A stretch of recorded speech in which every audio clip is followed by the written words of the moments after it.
Boa tarde, pessoal. Boa tarde, Guzo. Boa tarde a toda a equipe gestora, aos professores das escolas que fazem parte do programa Ensino Integral. Vamos iniciar agora uma formação com o Jorge Guzo, que eu tenho um grande prazer em ter como parceiro, já agradecendo o Instituto Realiza Brasil por ceder para nós esse grande profissional, e eu tenho certeza que hoje será um momento de bastante aprendizagem. Só para você ter uma noção da equipe, Guzo, nós estamos com todas as equipes gestoras das escolas de programa Ensino Integral, que são 16, da diretoria de Santo Anastácio, e todos os professores que atuam nestas escolas. Alguns professores já bastante experientes na PEI, mas alguns começando em 2025. Então, aí você, só para situar com quem você vai falar, tá bom? Muito obrigada, e eu passo a palavra para a gente já começar. Tá bom. Ninguém mais quer falar alguma coisa? Alguém quer falar mais alguma coisa, Helenice, ou podemos começar? Podemos começar, porque depois, qualquer coisa, eles abrem para pergunta. Tá bom. Então, antes de você fechar a câmera aí, né, que você vai estar assistindo, mas a gente vai estar conversando aí com as câmeras. Espero que o pessoal também abra umas câmeras aí, né, mas quero agradecer, né, a você, Helenice, primeiramente como profissional, né, dirigente da diretoria de região de Santo Anastácio, e também um grande abraço para você, uma grande amiga, né, desde 2013, amiga para essas coisas, né, Helenice? Não conta, Gus, senão a gente fica velho demais. Essa semana eu fui numa formação, eu encontrei pessoas de 2012, né, e as pessoas falaram, pô, a última vez que eu vi você tinha cabelos pretos, agora tá tudo branquinho. Mas legal, né? É legal, a gente quando encontra o pessoal é muito bacana. Então, e a gente precisa se ver pessoalmente a qualquer hora, né, Helenice? Faz tempo que a gente só fala online, né? Mas vamos combinar aí, né? Tá bom? Na hora que eu estiver em São Paulo, a gente conversa. A hora que você estiver em São Paulo, dá uma boa, quem sabe a gente toma um café, tá bom? Isso. Dá um oi aí, gente. Sacode a mãozinha aí pro Guzo ver vocês. Aê, povo animado, viu, Guzo? Temos bastante gente, professores, gestores, né? Então, bacana. É legal ver isso aí, tá bom? Então, Helenice, vocês pediram para que a gente abordasse, né, princípios e premissas, né? Tá? Então, vamos lá. Princípios e premissas. Deixa eu só falar por que disso, né? É porque, assim, como a gente tem professores começando, então, eu acho que um bom começo é falar em quais são os princípios e quais são as premissas que fundamentam o programa Ensino Integral. Tá. Então, por isso que eu fiz esse pedido, né? E aí, se a gente tivesse tempo, falar um pouquinho de pedagogia da presença, um pouquinho de protagonismo sênior. Mas aí eu deixei para você e é bom que você comece falando de princípios e premissas. Obrigada, mais uma vez. Com um PowerPoint me guiando aqui, né, no que eu vou falar, então eu não estarei vendo vocês, tá? Então, se alguém quiser fazer alguma observação, fale, né? Abra o microfone e fala alguma coisa, porque às vezes eu não vou estar vendo as pessoas levantando a mão, tá bom? Faz favor, tá bom? Então, eu vou estar abrindo um PowerPoint aqui, que é o meu guia, tá? Mas depois eu posso até enviar o material para vocês, tá bom? Tá? Pessoal, o programa Ensino Integral...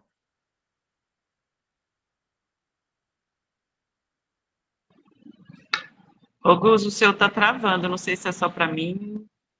Pessoal, está tudo bem aí? Quem está ouvindo bem que não estiver travando, faz um sinalzinho de fumaça aí, por favor. Fala um oi. Bom, talvez seja só para mim, Guzo. Acho que você está com o celular, né? O celular, às vezes... Oi, Helenice. Deu uma travadinha, mas agora está tudo em ordem. Estou aqui na sala da direção do Joaquim. Se tiver alguma interrupção, alguma interferência, vocês falem no áudio para mim, por favor, tá bom? Por enquanto está tudo em ordem. Eu acho que a Helenice é que perdeu a conexão. Tá bom. Aqui ela está no celular, né? Então, às vezes, dá um pouco mais de dificuldade. Então, vamos retomar. O programa Ensino Integral, ele tem as suas bases, as suas fundamentações, e a principal base, as principais fundamentações, que a gente, não é o que eu acho, né, é o que é, são os princípios e as premissas, tá? Então, a base de tudo que a gente pode considerar da escola ensino integral são os princípios, tá? Suportados pelas premissas, tá? Que a gente vai falar e vocês vão entender, tá? E o que eu vou falar para vocês aqui, pessoal, é o que é o programa ensino integral, não é o que eu acho, né? É o que eu aprendi, baseando-se nas literaturas aí, desde o início do programa ensino integral no estado de São Paulo, lá desde 2012, né? Acho que tem alguém pedindo para entrar. Só um minutinho, por favor. O Guzo, sou eu que estou pedindo, que eu estou entrando no computador. Ah, tá bom, entrei, já permiti. Bom? Então, o Antônio Carlos Gomes da Costa, que foi o principal idealizador, né, da Escola Ensino Integral, é claro que foi ajudado por Bruno Silveira, Tereza Barreto, que foi a diretora da época, lá no ginásio pernambucano, né? Mas muita gente fala que o programa Ensino Integral foi definido por empresas, né, por pessoas da área da iniciativa privada, mas não, pessoal. O programa Ensino Integral foi idealizado principalmente por Antônio Carlos Gomes da Costa. Se vocês olharem lá o currículo dele é muito vasto, né? E muito focado para a educação, tá? Mas eu não vou entrar em detalhes do currículo dele, que é bastante extenso, muito extenso, tá? Então, ele foi o principal idealizador do programa Ensino Integral, né? E ele definiu os princípios, né? Quais são os princípios? Pedagogia da presença, educação interdimensional, 4 pilares da educação e protagonismo juvenil, né? O Bruno Silveira era um especialista em protagonismo juvenil que ajudou Antônio Carlos, né?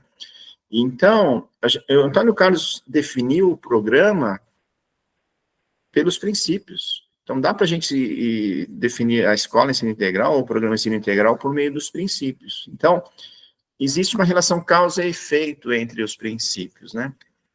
Os princípios, que são pedagogia da presença, educação interdimensional, 4 pilares da educação e protagonismo juvenil, tá? Eles são as coisas que devem ser praticadas, né, pelo educador, né, na escola ensino integral, tá? Então, o que Antônio Carlos fala é o seguinte: você precisa, ou o educador precisa praticar a pedagogia da presença, junto com a educação interdimensional, que a gente vai falar em detalhes daqui a pouco, para ensinar as práticas dos 4 pilares, como também, consequentemente, ensinar o protagonismo juvenil para o adolescente, para o jovem, até para a criança, tá? Então, de novo, o educador precisa praticar a pedagogia da presença e, juntamente, concomitantemente, com a educação interdimensional para desenvolver o jovem na sua integralidade. Para quê? Aplicar a pedagogia da presença e educação interdimensional para ensinar a prática dos 4 pilares e também o protagonismo juvenil. Então, isso aí é o programa Ensino Integral. Isso daí é o que deve ser feito para os adolescentes, para as crianças, como também deve ser praticado entre os adultos, né, pessoal? Sabe, a gente vai falar do que é cada uma dessas coisas, mas também deve ser praticado pelas pessoas. E isso é gestão de pessoas, tá? Então, a prática dos princípios garante o sucesso do estudante. Se garante o sucesso do estudante, garante o sucesso de todos da escola. Então, a gente está falando que também que os princípios são os alicerces, constituem a base, o ponto de partida que deve ser praticado pelos educadores no início, no meio e no fim da escola de ensino integral, em todos os dias, em todos os momentos, até o último dia do menino e da menina na escola de ensino integral, tá? Os princípios a gente pode também definir que são as principais ferramentas de trabalho do educador da escola de ensino integral. De novo, a prática dos princípios é o grande segredo para o sucesso da escola. Só um parêntese. Para o educador praticar os princípios, ele precisa praticar e cumprir as premissas, que a gente vai falar daqui a pouco, tá? A gente vai falar muito rapidamente daqui a pouco, tá? Agora, é importante falar que quando a gente pratica os princípios, tá? Os princípios também valem serem praticados para se fazer um bom acolhimento, tá? Vale também para fazer a molecada sonhar. Vale também para fazer a molecada construir um projeto de vida. Um parêntese, sonho, quanto maior, melhor. Sonho pode ser algo inatingível, pode ser algo impossível, pode ser algo ridículo, como a molecada fala, né? Mas é um sonho, pessoal. Pode ser grande, pode ser pequeno, mas é um sonho. E Antônio Carlos fala que a primeira coisa que o adolescente com bastante dificuldade precisa conquistar ou desenvolver é um sonho. Porque ele fala que o primeiro passo no desenvolvimento de um adolescente, principalmente aquele mais necessitado, o primeiro passo é ter um sonho. Então, o primeiro objetivo da escola ensino integral é fazer o menino sonhar, a menina sonhar. E, de novo, né, o pré-requisito para isso é o adulto também ter um sonho, né? Então, um dos pré-requisitos principais para o adulto, para entrar na escola de ensino integral, tem que ter um sonho, né? E agora, projeto de vida já é algo mais concreto, já é um objetivo, é uma meta, é uma expectativa, é algo concreto. Agora, o projeto de vida não é exclusivamente uma profissão, também é uma profissão, tá? Então, o projeto de vida é o indivíduo que você quer ser, profissional que você quer ser, como na família, na sociedade, na comunidade e na sua profissão, né? Então, de novo, a prática dos princípios, pessoal, vale para também fazer tutoria. Tutoria é a prática dos princípios. Princípios é a tutoria. Fazer uma boa gestão da sala de aula, pessoal. Uma boa gestão da sala de aula, por definição, né, é você ter na sala de aula, né, conduzida pelo professor, as práticas exitosas dos 4 pilares da educação: aprender a ser, aprender a conviver, aprender a conhecer e aprender a fazer. Caramba, se você tiver na sala de aula as práticas dos 4 pilares, caramba, é uma excelente gestão da sala de aula. Agora, para você fazer uma excelente gestão da sala de aula com as práticas exitosas dos 4 pilares, você precisa necessariamente praticar pedagogia da presença e educação interdimensional. De novo, a gente vai falar daqui a pouco sobre isso, tá? Também, a prática dos princípios desenvolve as competências socioemocionais, importantíssimos, né? Importantíssimas essas competências, né? E também desenvolver o protagonismo juvenil, aí já é um pouco de redundância até, né? Então, agora, para se garantir também uma boa gestão da escola toda, e para garantir o sucesso da escola toda, as práticas dos princípios resolve tudo isso, tá? Então, as práticas dos princípios não é só para ser aplicadas, né, para os jovens, para os estudantes, não, também entre os adultos, tá? Então, vamos falar um pouquinho de cada uma dos princípios. Pedagogia da presença, primeiramente. Segundo Antônio Carlos Gomes da Costa, vou ler aqui, tá, pessoal? A pedagogia da presença é o primeiro e o mais decisivo passo para fazer o jovem a vencer as dificuldades pessoais. É a reconciliação do jovem consigo mesmo e com os outros. Ainda Antônio Carlos. Fazer-se presente na vida do educando é dado fundamental da ação educativa, dirigida ao adolescente em situação de dificuldade pessoal e social. Ô, Guzo, Oi. você já está projetando? Não, eu não estou projetando. Você quer que eu projete? Tá. Eu acho que seria interessante, se você tiver o slide, que dá mais fácil para acompanhar.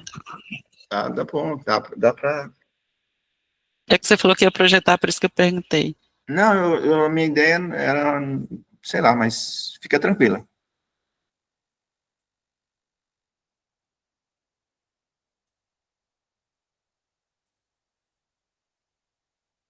Deixa eu ver se está aparecendo aí.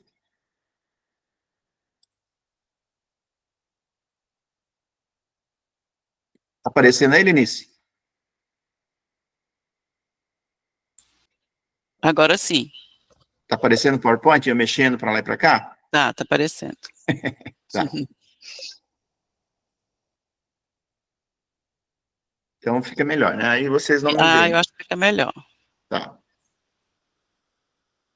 Então, depois depois você me cobra o PowerPoint e eu mando para vocês, tá? Tá joia. Pode cobrar, porque eu esquecido, estou com bastante coisa para fazer, eu esqueço, tá? Então, vamos lá. Pedagogia da presença, ó, segundo Antônio Carlos Gomes da Costa, é fazer-se presente na vida do educando, é dado fundamental da ação educativa, dirigida ao adolescente em situação de dificuldade pessoal e social. A presença é o conceito central, o instrumento-chave e o objetivo maior dessa pedagogia. Definição de Antônio Carlos Gomes da Costa. Pedagogia da presença é a criação de vínculos de consideração, afeto e reciprocidade entre os estudantes e os educadores. Uma primeira indagação, né? O que é vínculos de consideração para você? Será que é a mesma coisa que do colega? A sua definição, será que é a mesma ou parecida com a do estudante? O que é vínculos de afeto? O que é afeto? Né? O que é reciprocidade? Então, mas são coisas que a gente precisa conversar na escola, né? Agora, Antônio Carlos fala que pedagogia da presença é a gente aplicar, né, as 3 fases com o educando, tá? Eu não vou projetar aqui, ó, tem todas as definições aqui, tá? Eu não vou ficar lendo, porque senão vai ficar difícil, depois eu passo para vocês o material, tá? Para simplificar a vida de vocês, tá? Essas 3 fases, de novo, também valem para fazer pedagogia da presença, como também tutoria, como gestão da sala de gestão escolar, etc, etc, etc. Para fazer acolhimento, para fazer desenvolvimento de protagonismo, etc. Pessoal, essas 3 fases valem para tudo. Eu vou estar brincando com vocês, né? Tem coisas que a gente vai estar falando hoje, pedagogia da presença, educação interdimensional, vale para tudo. É um remédio que serve tanto para dor de cabeça, para dor de barriga, como para o calo do pé. Então, a gente, convivendo com o programa Ensino Integral, com as escolas, a gente chega a essa conclusão, né? Tem coisas que valem para tudo, e os princípios valem para tudo, pessoal, tá? Então, vamos lá, as 3 fases que Antônio Carlos define, né, que são importantíssimas para o desenvolvimento tanto da pedagogia da presença, como etc., que eu já falei, né? A fase da abertura, pessoal, é o adulto se abrir para o jovem. Não está fácil entender desse jeito que estou falando de uma forma simplificada, né? Porque a gente estudou bastante, conversando com bastante educadores, a gente chegou a essas conclusões que eu vou passar para vocês, tá? Então, acho que tem gente pedindo para entrar, um minutinho só. Aparece o barulhinho aqui, tá? Então, essa fase da abertura é o adulto se abrir para o jovem. Contar para o jovem as suas experiências, as suas vitórias, as suas conquistas, as suas dificuldades, os seus obstáculos, as suas emoções de felicidade, de alegria. Você contar também as suas frustrações, as suas derrotas, né? Contar para ele os seus sonhos, o seu projeto de vida. Tudo isso de forma atual, como também de quando você era jovem como ele.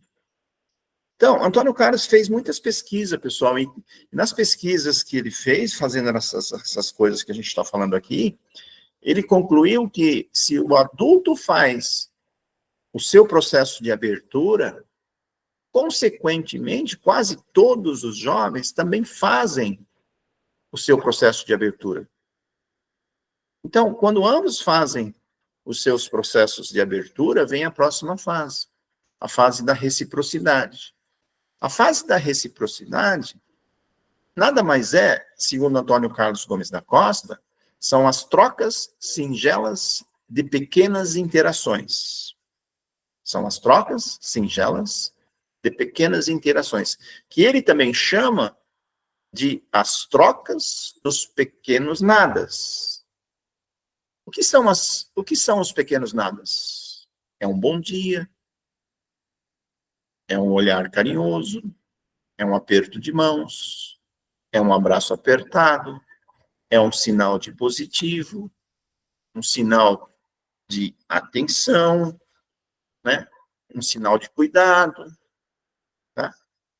Então, as trocas dos pequenos nadas, quando acontecem entre as duas partes, adulto e o estudante, consequentemente vem a próxima fase, a fase do compromisso, um com o outro, a fase do cuidado um com o outro, da atenção, do zelo, e também do desenvolvimento um do outro. Quando isso acontece, a gente vê isso bastante nas escolas, é quando, por exemplo, você chega na escola um dia meio cansado, meio triste, o menino chega para você e fala assim, ô, pro, aconteceu alguma coisa? Posso te ajudar? Ou quando você está com um problema na internet, né, lá, ou no PowerPoint, o menino chegou, pro, quer que eu ajude você aí na internet, no computador? Fase do compromisso. E se a gente, ó, tem aqui, tá, as definições. Eu não vou ler para vocês agora, para não tomar tempo. Depois vocês podem ler, tá? Mas o que a gente pode definir, pessoal, que pedagogia da presença, como também tutoria e etc., de uma forma muito simplificada, né? Reduzindo ao mínimo ou reduzindo ao máximo, pedagogia da presença são as trocas dos pequenos nadas, né, que a gente já falou. Agora, importante, né, pessoal, a gente vê bastante aí nas redes sociais, né, para fazer pedagogia da presença, é preciso marcar local e horário? Pessoal, seria a mesma coisa que falar assim para o Zezinho, né, o Zezinho é aquele menino bastante difícil da escola, está fazendo muita bagunça na escola, está com autoestima baixa, autoconfiança baixa, está faltando pra caramba. Então, é o menino mais necessitado da escola, tá? Mais precisa de ajuda. Então, é a mesma coisa para marcar local e horário, né? É a mesma coisa que chegar para o menino, o Zezinho, e falar, Zezinho, faz o seguinte, ó, daqui uma hora você vai lá no pátio. Fique lá no centro do pátio, que daqui uma hora eu vou lá e vou te dar um sorriso. Pessoal, isso não faz sentido algum, né, pessoal? Então, para fazer pedagogia da presença, pessoal, né, não tem que marcar local e horário. Pedagogia da presença precisa acontecer em todos os espaços, em todos os momentos do estudante na escola. Na entrada, no corredor, no pátio, na sala de aula, né, na hora de ir embora, e etc. Agora, a única pedagogia da presença que tem que marcar local e horário é a tutoria. A tutoria que eu já falei, também é pedagogia da presença, mas tutoria é o momento especial, é o momento que você vai se dedicar e vice-versa 100% um para o outro. Tutoria, sim, precisa marcar local e horário, mas também não é tão rígida assim a coisa. A tutoria também você pode fazer sem marcar local e horário. Tutoria você pode fazer até para o tutorando do seu colega, porque ele gosta de você. Tutoria, claro que tem um tutor designado, mas toda a escola precisa fazer tutoria para todo mundo naquele momento. Se o professor gosta de você, se o professor tem afinidade com você, confia em você, não interessa esse negócio de que só o tutor tem essa obrigação, pessoal. A escola é um todo, né? Agora, pedagogia da presença, pessoal, também é sentar no chão para conversar, pular corda com as meninas, bater uma bola com os meninos, almoçar com estudantes.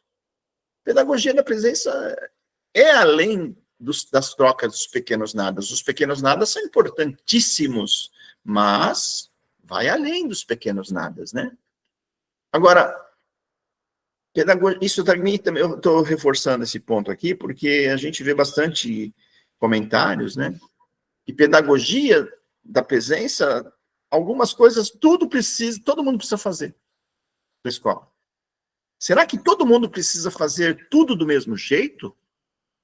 Será que tudo é one size fits all? Essa expressão em inglês a gente não usa muito na língua portuguesa, porque, né, one size fits all significa isso vale para todo mundo, isso serve para todo mundo, um tamanho único para todo mundo. Quer dizer que, por exemplo, a gente estava falando, né, sentar no chão para conversar, todo mundo tem que sentar, pular corda com as meninas, todo mundo precisa pular, bater bola com os meninos ou almoçar com eles, todo mundo precisa fazer? Não, pessoal, não. Tem coisas na pedagogia da presença, tutoria, etc., que todo mundo precisa fazer. Tem coisas que são one size fits all.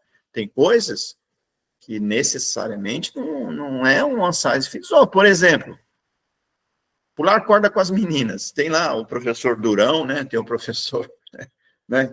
Que é meio fechadão, né? Ele vai ter que pular corda com as meninas? Tá? Pessoal, esse professor fechadão, esse professor Durão, né? Cada um tem o seu, tem outro alegre, divertido. Aquele cara que é alegre e divertido, ele vai estar pulando corda com as meninas, ele vai estar batendo bola com os meninos, vai sentar no chão. Agora, aquele outro que é mais reservado, pessoal, se você obrigar ele a pular corda com as meninas, como é que ele vai ficar pulando corda com aquela cara, sabe, de não estou gostando disso, ele vai ser fake. Não pode ser fake, né, pessoal? Então, tem coisas que não valem como one size fits all. Esse professor, do jeito dele, todo mundo confia nele. Alguém quer conversar com ele porque ele é sério. Ele fala as coisas de uma forma tranquila, calma. Ele tem o seu jeito de fazer pedagogia da presença, mas precisa fazer. Tá? Agora, tem coisas não que é one size fits all. Tem coisas que precisa todo mundo fazer. Por exemplo, um bom dia. Só um bom dia. É claro que o cara alegre, que é o bonzinho, que é o Bento, né? A gente sabe do Bento. O Bento vai, bom dia, dá um abraço, dá um beijo. Agora o Brutus, que é mais durão, bom dia, tudo bem? Né? Tem o Brado fala, bom dia, como é que vai a sua família? Então, o Brado que é o intermediário, entre o Bento e o Brutus. O bom dia, pessoal, todo mundo precisa falar. Todo mundo precisa falar. Um mais sério, um mais alegre, um mais ou menos, mas todo mundo precisa falar. Porque se você passar por alguém e não falar bom dia, você está fazendo pedagogia da presença? Não, você está fazendo a pedagogia da indiferença, que é o contrário da pedagogia da presença. Você vai estar falando, tô nem aí com você. Então, o bom dia, pessoal, um boa tarde, um até logo, deve ser um one size fits all. Todo mundo precisa fazer. E aí, uma indicação legal, né, de como é que você identifica se na escola tem pedagogia da presença feita pelos adultos, principalmente, né? É quando você chega na escola. Eu faço essa observação todas as vezes que eu vou primeira, segunda, terceira vez na escola, porque você chega na escola, a menina lá da secretaria fala assim, bom dia, você é o senhor Luso? A equipe gestora está te esperando. Poxa, eu falei, nessa escola tem pedagogia da presença. Aí eu entro, encontro um professor que eu não conheço, bom dia, você tá, posso ajudar? Aí o menino fala, bom dia, quem é o senhor?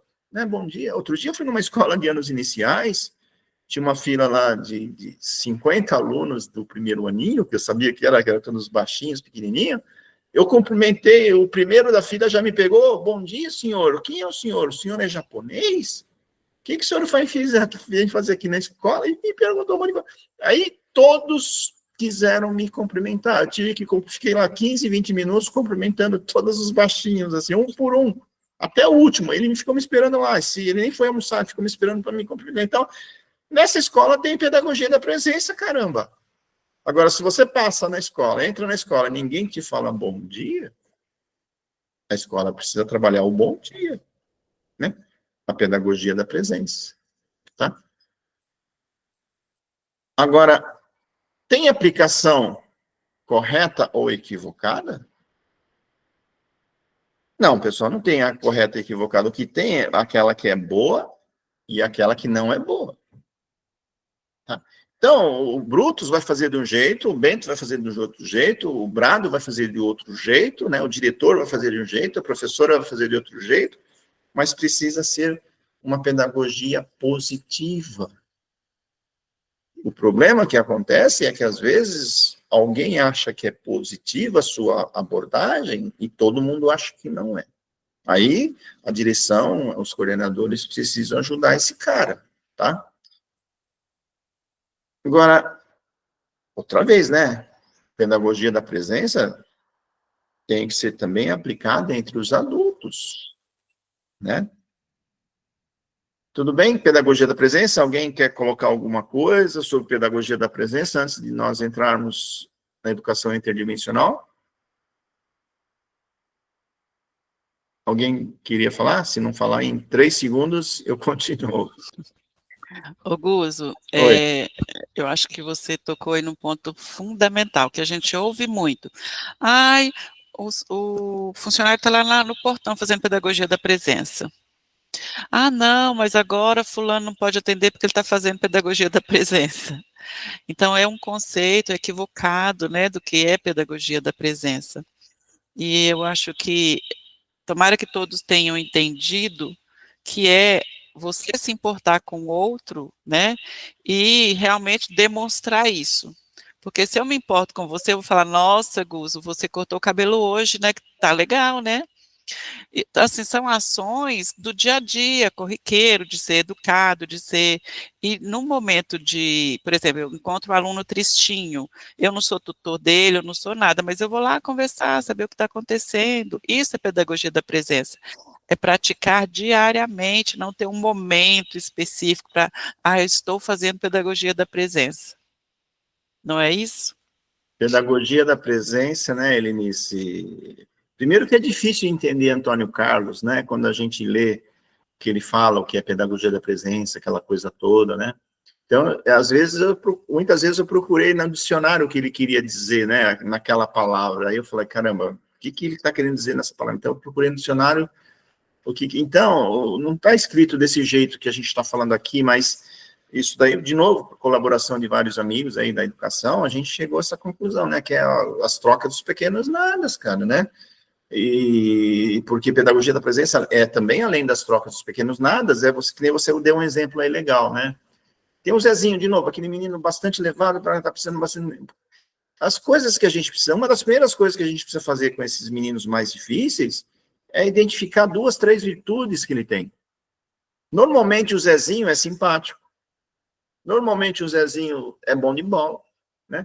Normalmente o Zezinho, às vezes, até bonito. Então, a gente tem que falar, pessoal, temos que aumentar a autoestima dele, a autoconfiança dele, e ele tem que começar a ter sensações agradáveis de satisfação, de sucesso. Então, se você chega, o Zezinho chega no dia ali com o cabelo cortado, né? Todo mundo tem que notar e ajudar o Zezinho. O Zezinho, você cortou o cabelo, caramba, você tá bonito hoje, hein?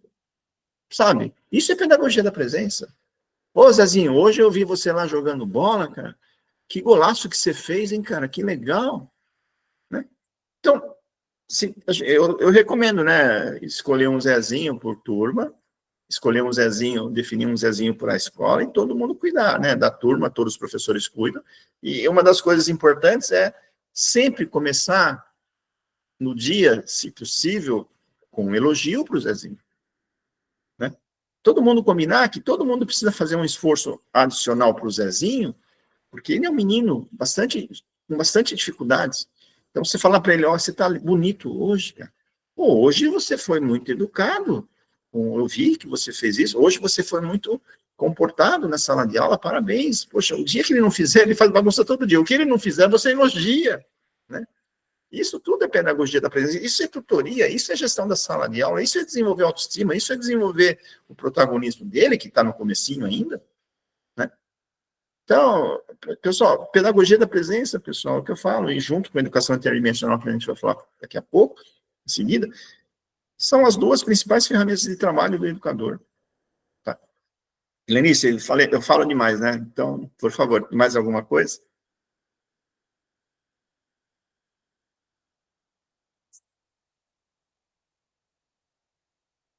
Eu acho que não, né? Acho que não. Pode seguir, Lúcia. Tá bom, vamos lá. Educação interdimensional, né, pessoal? Educação interdimensional. Também, vou ler esse aqui, vai. Só esse slide, tá? É o caminho, segundo Antônio Carlos, educação interdimensional é o caminho para acessar de forma plena a realidade da existência humana. Para o educador, além do conhecimento racional, o logos, é necessário abrir-se para outras formas de conhecimento ligadas ao patos, ao eros e ao mitos. São esses as dimensões estruturantes do ser humano, tá? Logos, vai, vamos ler, vou ler, vai. É a dimensão do pensamento e do conceito ordenador e dominador da realidade pela razão. É a dimensão racional e cognitiva do ser humano. Na escola, o logos é o aprendizado, tá? É o que a gente precisa desenvolver na escola. A dimensão racional e cognitiva. Patos é a dimensão do sentimento, da emoção, da relação do homem consigo mesmo e com os outros. É a dimensão emocional do ser humano. Eros é a dimensão das pulsões, do desejo e da corporeidade. É a dimensão motivacional do ser humano. Mitos é a dimensão transcendental da relação do homem com os mistérios, com o mistério e o sentido da vida. Dimensão dos mistérios da vida e da morte, do bem e do mal. É a dimensão espiritual do ser humano. Tá? De novo, né? Vamos simplificar ao mínimo ou reduzir ao máximo o que é educação interdimensional. É assim, pessoal.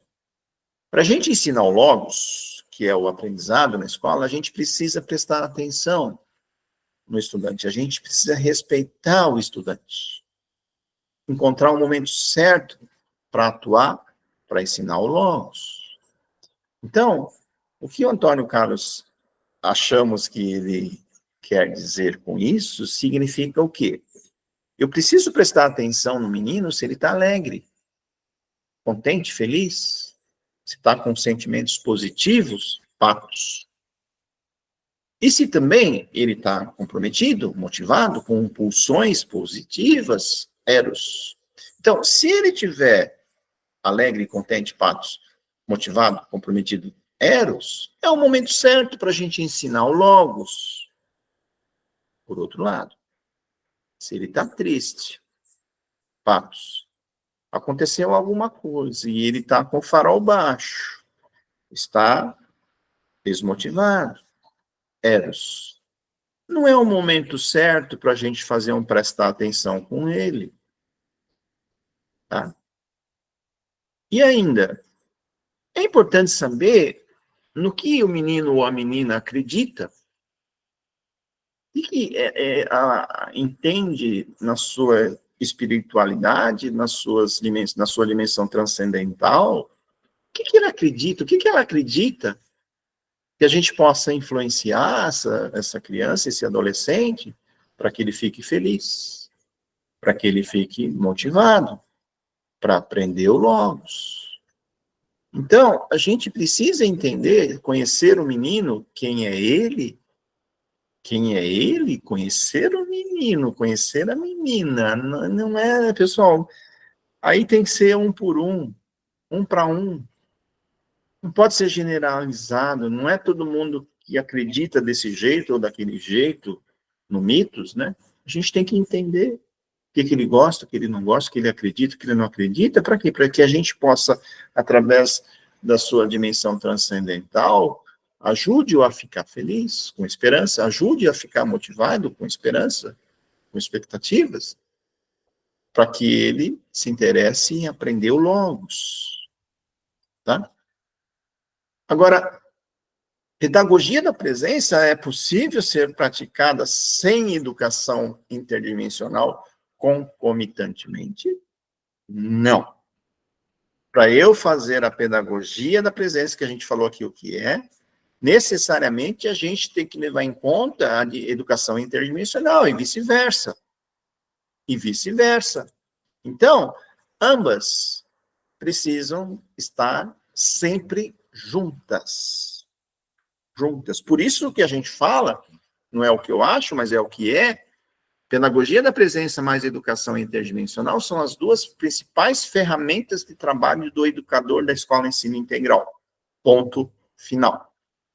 Tá?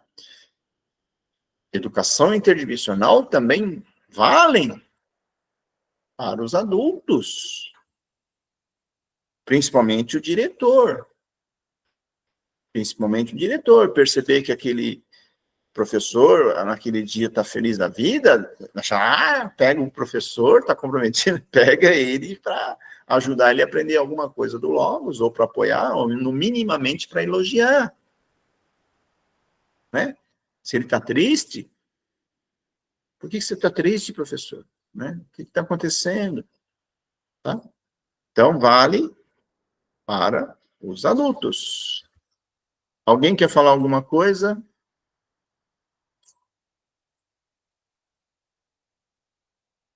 Antes de irmos para 4 pilares da educação? O povo está tímido, né, Guzo? O povo tá acho que eu tenho que fazer aquelas provocações, né, Lenice? Na verdade, a pedagogia, a educação interdimensional, ela está muito ligada também aos 4 pilares, né? Tudo conectado. Então, aí depois acho que você complementa, talvez seja assim, eles já sabem muito ou estão entendendo pouco e não estão nem querendo perguntar, né? Às vezes eu posso ficar em dúvida, né? Será que eu estou sendo objetivo o suficiente para entender, né? Eu não sei se você tem chat nesse negócio aqui, porque você poderia escrever no chat, né, Guzo? Tem chat, sim, tem. Ah, sim. Então, quem tiver dúvida, não quiser usar o microfone, escreve no chat. E se eu puder, se eu puder pedir, alguém que leia que tem alguma coisa no chat, me avise aí, porque às vezes eu não estou vendo, tá? Vamos para os 4 pilares, então?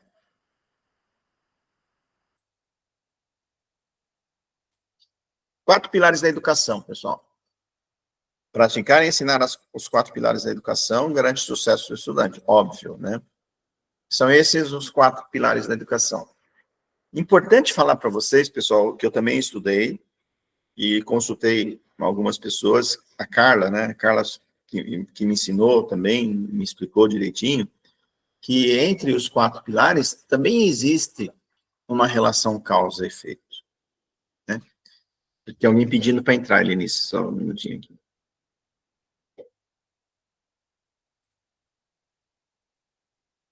Então, entre os 4 pilares da educação, existe uma relação causa-efeito. O que eu estou querendo dizer com essa relação causa-efeito? O menino, para se desenvolver na sua integralidade, ele precisa principalmente desenvolver o aprender a ser. Depois, aprender a conviver. Depois, aprender a conhecer.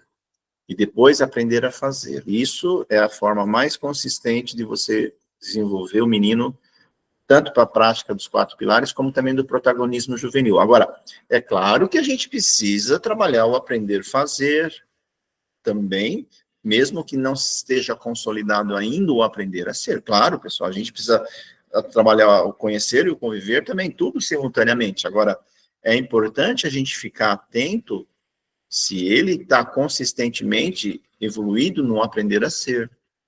A hora que a gente tiver certeza disso, baseando-se em evidências e constatações, a gente vai reforçar o conviver, etc. Sempre trabalhando os 4, mas sempre com enfoque no desenvolvimento dessa sequência causa-efeito, tá? Olha, agora como vocês vão perceber isso, ó. Aprender a ser é aprender a desenvolver autoestima, autoconfiança e autodeterminação. É aprender a agir com autonomia, competência e solidariedade. É construir um projeto de vida que leve em conta o bem-estar pessoal e o bem-estar da comunidade. Pessoal, só para provocar um pouco, né? O menino, para aprender a conviver, que a gente vai ver em seguida, mas todo mundo já sabe mais ou menos o que é, para ele aprender a conviver com as pessoas, ele precisa ter minimamente uma autoestima, minimamente uma autoconfiança, autodeterminação. Sem isso, fica difícil ele conviver bem com seus colegas, na escola, na comunidade. Tá? Então, uma das primeiras coisas que que a gente tem que desenvolver na molecada, e isso é desenvolvido onde? No acolhimento, nas aulas principalmente de projeto de vida, mas também nas demais aulas. Deve ser desenvolvido pelo tutor na tutoria, no clube juvenil, e etc. Então, e todo mundo, pessoal, o educador precisa, como é que eu desenvolvo a autoestima do menino? Vocês sabem? Como é que eu desenvolvo a autoconfiança do menino? Vocês sabem? Caramba, as competências socioemocionais, as macros competências, e etc. Tem alguém pedindo para entrar, peraí. Então, vocês precisam começar a estudar, vocês precisam fazer alguns alinhamentos para... Como é que eu desenvolvo essas coisas, né? E uma referência que vocês podem ter são as competências socioemocionais e também as atividades que são desenvolvidas lá no acolhimento, né? As rodas de conversa da escola e etc. Tem muitas coisas. Agora, como é que a gente desenvolve autoestima? Eu já falei para vocês, desenvolver a autoestima do moleque, no mínimo, pessoal, na prática. Como é que você desenvolve a autoestima do Zezinho? Zezinho, você cortou cabelo, você tá bonito hoje. Zezinho, você é bom de bola. Zezinho, me ajuda aqui na internet, cara, você é bom da internet, você é bom de computador, cara, me ensina. Você desenvolve também autoestima e autoconfiança. De novo, as trocas dos pequenos nadas. Sentar no chão para bater um papo com ele, pular corda com ele, sei lá, pessoal. Desculpa, não é difícil isso, é muito simples. Mas todo mundo precisa praticar. Sabe, como é que eu desenvolvo a autoestima do moleque? Fazendo os elogios, dando sensação de sucesso para ele. Por exemplo, o menino está tirando 2, 2, 2, 2, 2. Qual a meta que você vai estabelecer para ele no próximo bimestre? 2,5. Não é 5. Não é? Porque se ele conseguir 2,5, parabéns, você conseguiu, agora você vai chegar a 3, 4. Como é que você desenvolve a autoestima do moleque? A primeira vez que ele falar obrigado, sem aquela convicção, porque ele nunca falou obrigado na vida. O dia que ele falar ele para, ele não vai falar o obrigado, não, ele vai falar a hora que ele está percebendo que está falando obrigado, ele se cala, porque ele nunca falou obrigado na vida. Aí você tem que observar os pequenos avanços e os primeiros avanços, pequenos e primeiros avanços do menino, para dar a sensação dele de sucesso, de satisfação. Ô, Zezinho, você falou o que aí? Você falou o quê? Você falou Não, você falou obrigado, cara. Não, ele vai falar que não falou. É você, nos primeiros dias de escola, o menino passa por você, isso acontece muito, né? Bom dia, menino. Bom dia, Zezinho. Ele olha para você e fala, diretor chato, professor chato, né? No segundo dia, bom dia, Zezinho. Ele olha de novo, chato esse cara. De novo, pessoal, depois de 15, 20 dias, ele está falando bom dia, bom dia, bom dia. Vai chegar depois de um mês, às vezes, demora. Ele fala um bom dia espontâneo. Passa 2 meses, você já está dando beijinho nele. Ou nela. Pessoal, são coisas simples. De atenção. Antônio Carlos fala também que se você começa a dar, a oferecer, servir alguma coisa para o jovem, para a criança, é uma grande coisa. Por exemplo, o menino chega, você está com sede, você quer um copo d'água? Dar um copo d'água. Você entra aí, menino, senta aqui, uma cadeira para você sentar. Você quer um cafezinho? Serve um cafezinho para o menino. Isso ele não tem em casa muitas vezes.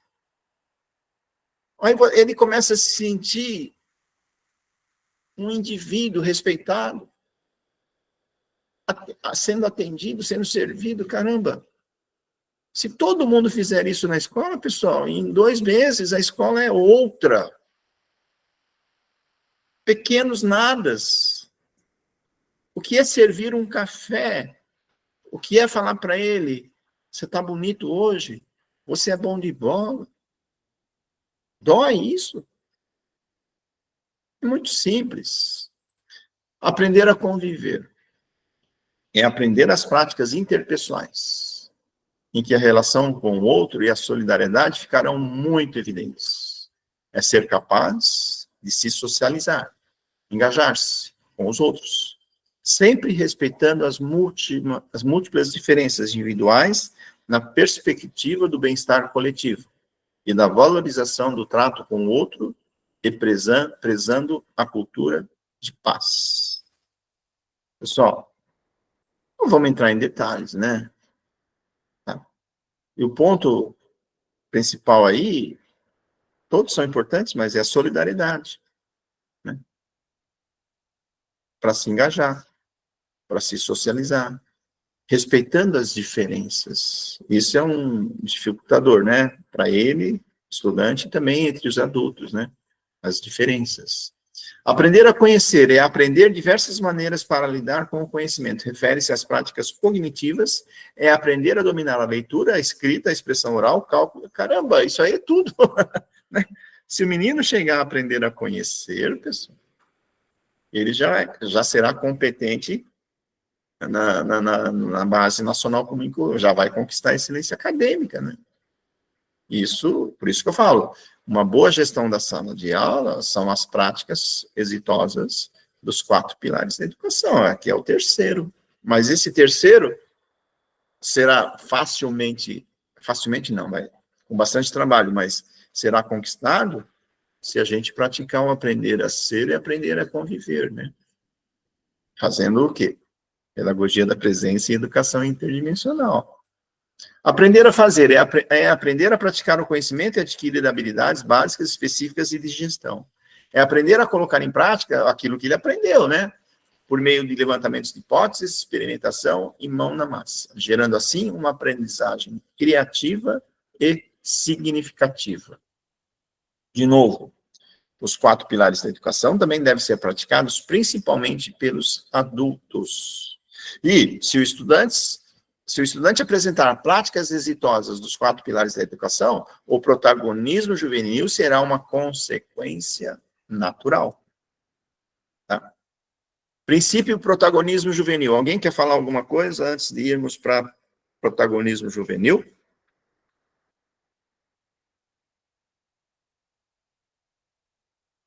Ninguém? Se alguém quiser falar, me interrompa aí, tá? Vamos lá. Princípio protagonismo juvenil. O protagonismo juvenil é o principal objetivo da escola ensino integral. Ponto final. Ensinar o protagonismo juvenil por meio das práticas exitosas do protagonismo sênior, que é uma das premissas. Ensinar o protagonismo juvenil por meio do exemplo. Protagonismo juvenil é quando o jovem se torna autônomo, competente e solidário. Algumas frases de Antônio Carlos Gomes da Costa. Protagonismo juvenil é o jovem sendo simultaneamente sujeito e objeto da ação, no desenvolvimento de suas potencialidades. Protagonismo juvenil é o jovem se envolver em atividades direcionadas a soluções de problemas reais, utilizando da sua iniciativa e criatividade. Caramba, isso é o produto final que Antônio Carlos acha que a gente precisa buscar no jovem para se tornar um jovem protagonista. É o jovem atuando como fonte de, vou até corrigir aqui porque eu nunca corrijo, né? É o jovem atuando como fonte de iniciativa e liberdade. Iniciativa, liberdade e compromisso. Tá? Jovem protagonista é aquele que desenvolveu as habilidades e competências exigidas no século XXI, pois assim estará preparado para enfrentar os desafios da vida. Para desenvolver o protagonismo juvenil, é o que eu falei, a gente precisa praticar as 3 fases, que a gente já falou: abertura, reciprocidade e compromisso. E também Antônio Carlos define que tem as etapas que o menino precisa passar e superar para desenvolver o protagonismo juvenil. E essas etapas, outra vez, valem para fazer o moleque sonhar, para fazer o projeto de vida, para fazer o acolhimento, que eu não coloquei aqui também, para fazer tutoria, para fazer uma boa gestão da sala de aula, desenvolver competências socioemocionais, desenvolver o protagonismo juvenil, e também fazer uma boa gestão de todas as escolas, para garantir o sucesso do estudante e de todos. As 3 etapas que Antônio Carlos define, a primeira delas é a etapa da dependência, depois a colaboração e a autonomia. Então, Antônio Carlos fala que o menino passa por essas 3 etapas que deverão ser superadas, a etapa da dependência, depois da colaboração e da autonomia, finalmente. Então, para o menino tomar uma iniciativa, se ele está na fase da dependência, a iniciativa é unilateral dos educadores. Tá? Se ele está na fase da colaboração, ambos fazem juntos. E, por último, se ele já é autônomo, a iniciativa parte exclusivamente do jovem. Para planejar as ações, para definir o que fazer, né?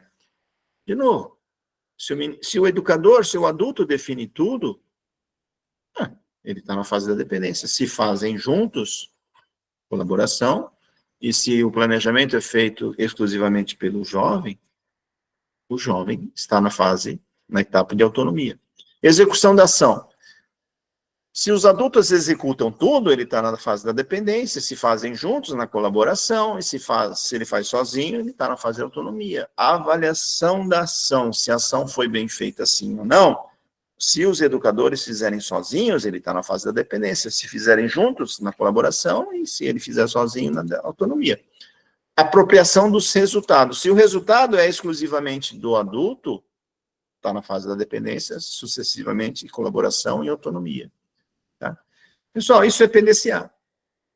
Antônio Carlos já usava o PDCA nas suas definições, nos seus conceitos. Tá? Agora, é importante que Antônio Carlos fala também que a principal etapa é a etapa da colaboração. Tá? É o fazer juntos. Tá? Porque se o menino está na fase da dependência, você fazendo junto com ele, você consegue carregar ele, né, da fase da dependência e da colaboração.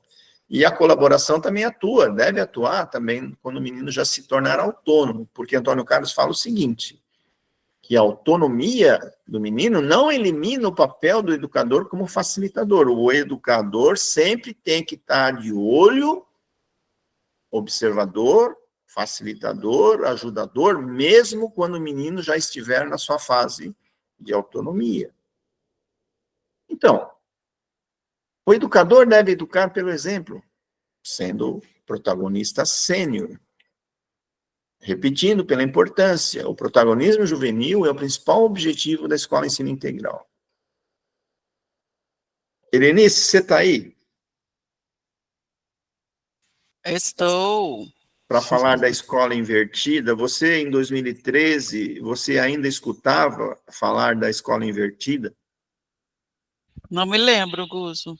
Ah, então você pegou a fase que já não era mais para falar da escola invertida. Porque em 2012 se falava, né, da escola invertida, só que muita gente interpretou de forma equivocada e o pessoal decidiu parar de falar, tá? Uhum. Então, mas é que nem essa questão do protagonismo, né? Quando você estava mostrando ali, né, as fases aí. A gente ainda tem muito assim, os líderes de turma, um exemplo, tá? Os líderes de turma vão fazer tal coisa porque é para, né, formar o protagonismo, mas eles estão fazendo tudo que o professor mandou. Né, nada decidido. E eu vou fazer uma pergunta que está aqui no chat, que é da Gisele Bonfim. Retomando sobre aprender a conviver. Atualmente, é o carro-chefe para os relacionamentos interpessoais, articulado com o desenvolvimento da prática pedagógica e o trato com o estudante, que hoje reflete significativamente na avaliação de desempenho 360, 18 de junho. E eu ia tocar justamente nesse assunto. Porque, assim, chega no final do ano, agora eles mudaram, não é mais a 360, é a avaliação de desempenho. E como que esses alunos fazem a avaliação do professor? Se eu gosto do professor, eu avalio bem, se eu não gosto do professor, eu não avalio tão bem assim. Se eu tenho um bom relacionamento, eu avalio bem, se eu não tenho um bom relacionamento, eu não avalio bem. E aí, vai a pergunta para você. Se ele tivesse sido bem informado, se ele tivesse já um bom desenvolvimento de protagonista, ele não avaliaria o desempenho de fato desse professor e não levando em consideração só essa questão de que ele gosta ou não gosta do professor? Isso, Helenice, Essa avaliação, ela é um entrave, e esse ano ela foi mais drástica, porque, né, vários professores foram reconduzidos, e o peso foi muito grande pela avaliação do aluno. E aí eu acho que é uma das preocupações que a gente tem que ter, é essa formação do aluno para essa avaliação. E se eu não tiver com os 4 pilares, com a educação interdimensional, com a pedagogia da presença, eles vão ser tendenciosos nas avaliações. tá. Não sei se eu estou equivocada, mas... Helenice, você tocou num ponto muito impactante que acontece na rede toda, né? E eu fico bastante angustiado com essa situação, né?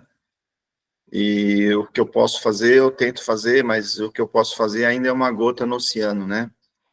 Eu tenho lá no YouTube 2 ou 3 vídeos que eu faço de avaliação de desempenho, né? E eu vou falar o que não é o que eu acho, é o que eu vi e constatei, né? É o que você falou, principalmente é isso que eu constatei, né? As pessoas, não é só as crianças e os adolescentes que avaliam bem quem gosta e avaliam mal quem não gosta, certo?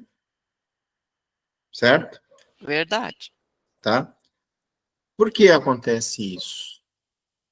Primeiramente, porque não tem orientação, né? Uhum. Eu vou provocar vocês.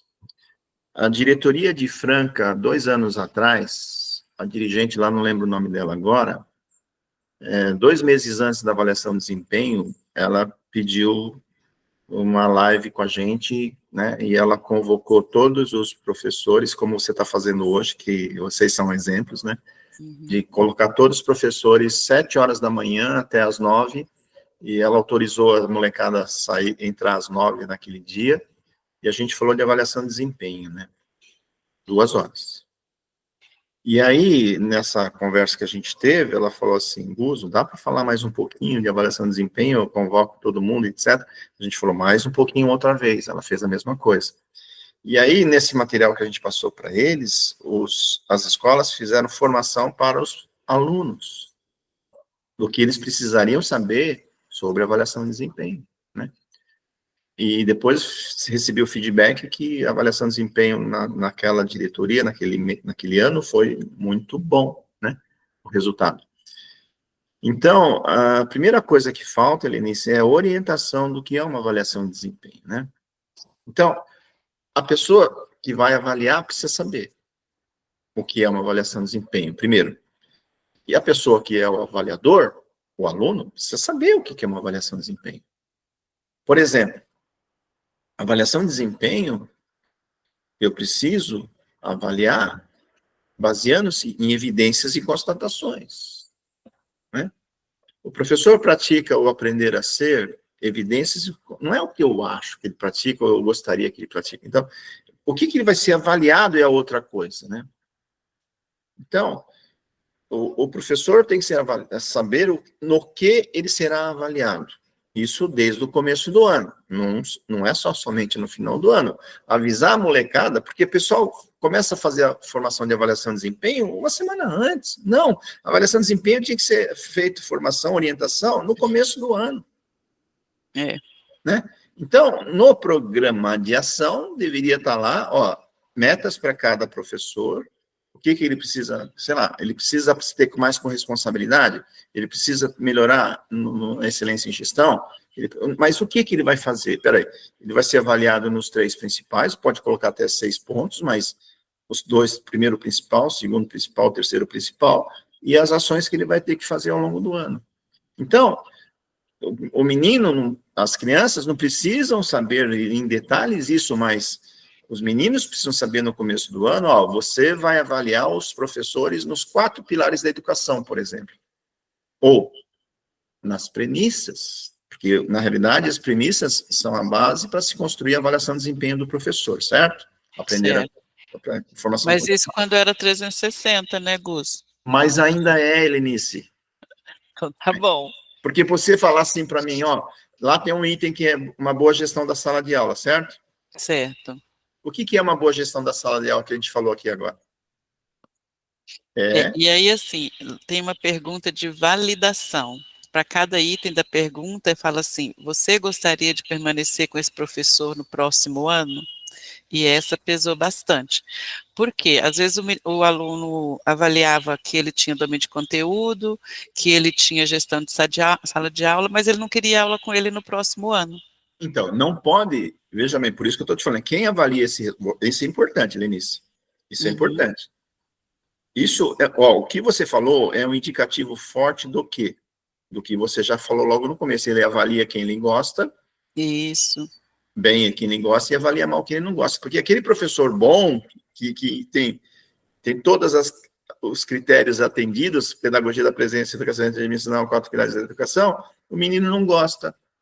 E aquele professor que não tem nada disso, que o menino dá bombom para eles, passa a mão na cabeça deles, não ensina nada, é bem avaliado.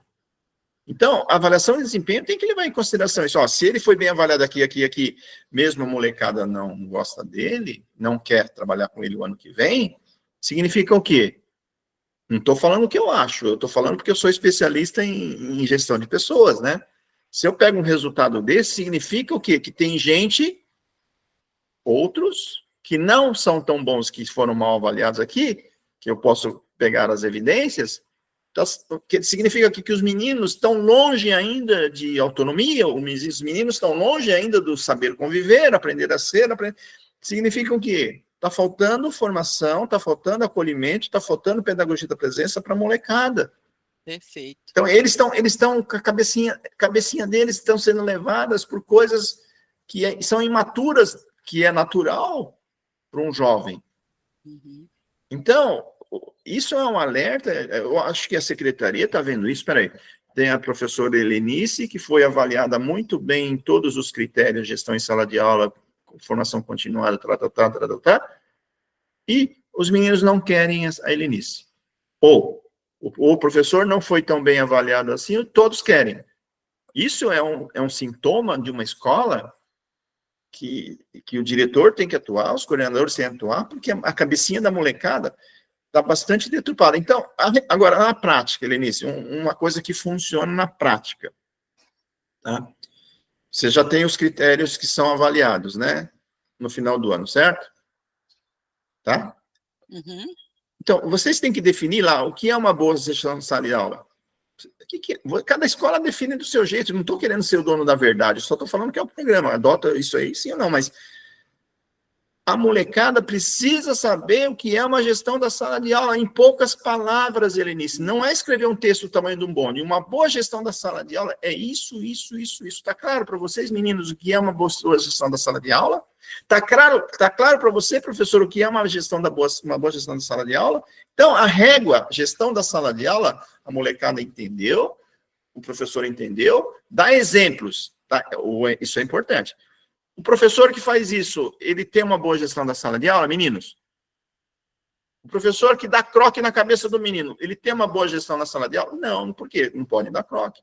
O professor que faz isso, é um bom gestor da sala de aula? Ah, mas eu não gosto disso. Mas é ou não é uma boa gestão? Ser bom não significa que você precisa gostar. Gostar é uma coisa. Importante, é fundamental, é outra coisa. Então, tem que dar a formação para o menino, para a menina, para os estudantes, o que é uma boa gestão da sala de aula. E tem que deixar claro que, você vai ser avaliado por isso, professor, tá claro? Você vai avaliar o professor por causa disso. E falar para os meninos que não é baseando-se em gostar ou não gostar, é baseando-se, o professor pratica isso, sim ou não? Você vê ele praticar isso, sim ou não? Se você vê ele praticar, você tem que avaliar bem. Se você vê ele não praticar, você avalia mal. Porque se você avaliar mal um cara que é bom, você está sendo desonesto, menino. Se você avaliar mal um professor que é bom, você está sendo desonesto. E honestidade cabe em todos os princípios, em todas as premissas. Então, falta orientação para quem é avaliado e para quem é avaliador. Das coisas que estão lá, né? Dentro só lembro de gestão da sala de aula, mas tem outros pontos lá. Agora, para você ter uma boa gestão da sala de aula, Eline, você tem que ter os princípios e as premissas sendo avaliadas. Sim, e aí entra até na avaliação da equipe gestora, que muitas vezes o diretor, eles também não querem o diretor, né, avalia bem lá o diretor, mas não querem ele o ano que vem, também porque o diretor é aquele que dá a cara, que fala, que manda recado para o pai, que xinga, que briga no pátio, que corre atrás, então tem tudo isso, né, Gus? Tem tudo isso. Mas, de novo, né, Lili, se o professor, pelos critérios do programa, não pelo meu nem pelo seu critério, mas pelos critérios do programa, aquele diretor ou aquele professor atende bastante os critérios, mas, seja o professorado ou os estudantes não está querendo trabalhar, está uma coisa muito... Minimamente, a coordenação, a gestão, está falhando no aspecto de orientação, tanto para o professor como para os estudantes. Os alunos. Uhum. Né? O que é isso, o que é aquilo, né? E como é que tem que ser avaliado. De novo... É por isso que a gente bate muito nessa questão de estudar bastante os princípios e as premissas, né? E tentar o máximo que puder colocar em prática, porque isso reflete lá na avaliação. Sim. Então, quando o diretor, por exemplo, não faz sempre a reunião de líderes, não orienta para que os líderes orientem os colegas, então chega na avaliação, o menino fica meio perdido, e aí ele vai por aquilo que ele acha, né? Então, a coisa mais fora de uma avaliação de desempenho que é universal, a coisa mais fora do padrão é você avaliar baseando-se, se você gosta, eu avalio bem, se eu não gosto. Isso é a pior coisa que existe na avaliação de desempenho. Isso é o principal sintoma de que muitas coisas faltam naquela escola, né? E agora, outra coisa, os diretores precisam de orientação, os coordenadores e os professores precisam de orientação, e os alunos também, tá? Ok? Vamos em frente? Vamos, meu filho, senão a gente fica a tarde inteira, né, falando disso. Deixa eu compartilhar de novo aqui a tela, né?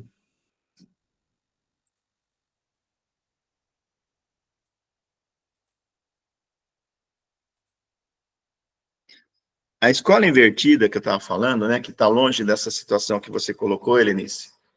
A escola invertida, a gente falava assim, ó, a escola é monitorada pelos estudantes. A escola, os estudantes que organizam as coisas boas da escola. São os estudantes que resolvem os grandes problemas da escola. Pessoal, isso aí a gente falava lá que é a escola invertida, né? Mas a escola invertida é quando os meninos já são tão protagonistas que chega para o diretor e fala, diretor, o senhor precisa fazer um agradecimento, um elogio em público do professor José, porque o professor José, ele é muito bom. A gente, na reunião de líderes, a gente apontou que ele é o melhor professor da escola. Então, a gente pediria para o senhor fazer uma homenagem pública para o José. Ou, aquele professor, ó, ele está dando croque na cabeça dos meninos. Está colocando os meninos para ficar olhando no canto. Né? Ou, os meninos chegarem para a direção e falar assim, diretor, ó, você percebeu que está tendo problema lá na fila do almoço? Você quer que a gente faça alguma coisa? Ah, então faça um plano de ação aí para resolver o problema da fila, eu aprovo, vocês façam e eu ajudo por fora, eu fico olhando, fico facilitando, tudo bem? Ou, vocês querem fazer a festa junina? Eu já vi escolas que os meninos que organizaram festa junina, meninos que ajudaram a fazer a reunião de pais, eu vi escolas que os jovens fizeram o conselho de classe. Isso é escola invertida, quer dizer, os meninos são solicitados, ou eles se oferecem, o adulto, o plano de ação que ele quer implementar, o adulto ajuda, como facilitador, como suporte, mas a molecada faz tudo. Isso, eu já vi isso acontecer em várias escolas, eu já fui em escolas que a equipe toda estava lá comigo, lá fazendo informação, a escola estava sozinha, lá sem a molecada, e cada líder ajudando, e se passava pelas portas, assim, das classes, todo mundo quietinho, trabalhando, fazendo atividades que os professores passaram. Essa é a escola invertida, né? Que é difícil ainda a gente, né? Vamos mudar de assunto, então. Vamos para as premissas. Então, para praticar as premissas, os princípios, desculpa, é preciso cumprir as premissas. Tá? Premissas. Princípios e premissas definem o principal quadrado do educador da escola de ensino integral. As premissas, pessoal, são as diretrizes para o educador da escola de ensino integral. As premissas são os pré-requisitos para o educador entrar e para permanecer na escola. As premissas são os pré-requisitos para avaliar o educador, né?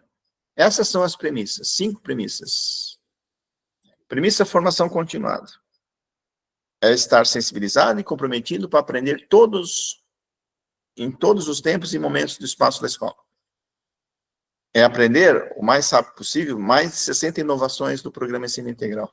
Vou assustar os professores novos aí, né? Pessoal, na escola Ensino Integral, a escola Ensino Integral veio para melhorar a educação, certo?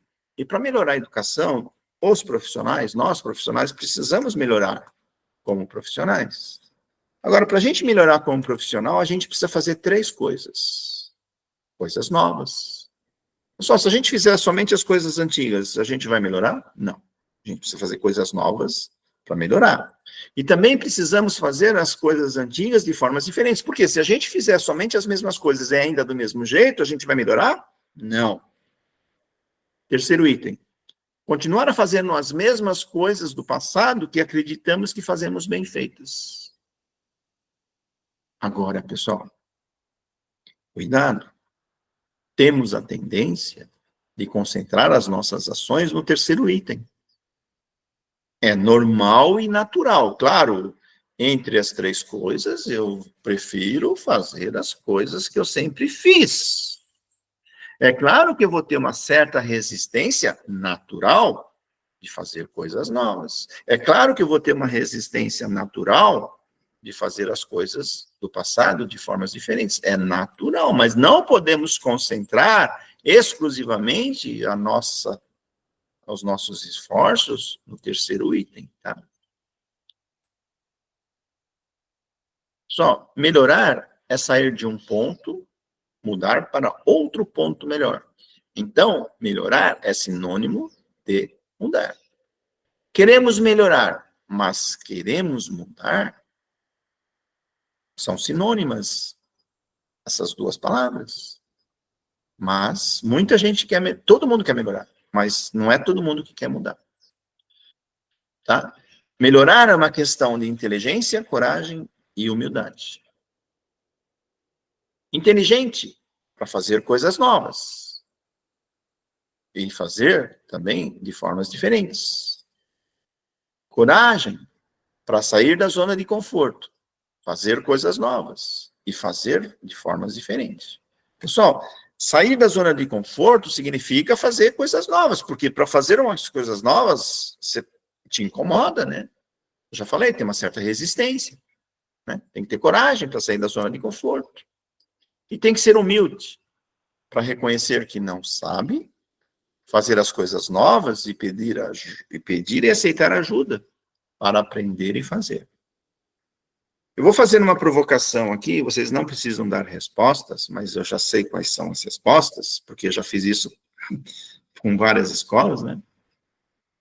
Na educação, de uma maneira geral, a maioria das pessoas reconhece que não sabe fazer alguma coisa. É comum o educador falar, eu não sei fazer isso. É comum? É comum ele falar assim, eu não sei fazer isso. Você pode me ajudar? O professor tem muita dificuldade de assumir que não sabe, né, Gudson? Muita. Eu não sei por quê. Mas é culturalmente, o professor detentor do conhecimento, o professor é que sabe, está falando, e aí colocaram o professor, né, lá em cima. E aí eu me coloco nisso, é difícil a gente falar, não sei. acho que pela formação que a gente teve, a cultura que a gente teve, e aí entra, se eu vou estudar bastante, eu vou mudar esse meu jeito de ser, né? É. E essa semana eu até conversei com os diretores, vão planilhar o horário dos professores. Ele tem, um exemplo, tá? 28 aulas, aí são 32 no total. Sobram 4 para ele substituir. Aí ele tem 5 ATPC, que é 2 ATPC geral e 3 por área.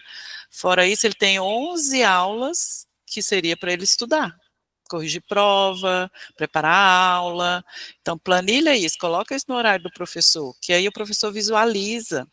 Então, fala, olha, eu tenho 11 aulas que é para meu autodesenvolvimento. Tá. Né, e eu preciso usar essas 11 aulas aí para preparar aula, para corrigir prova e para me autoformar.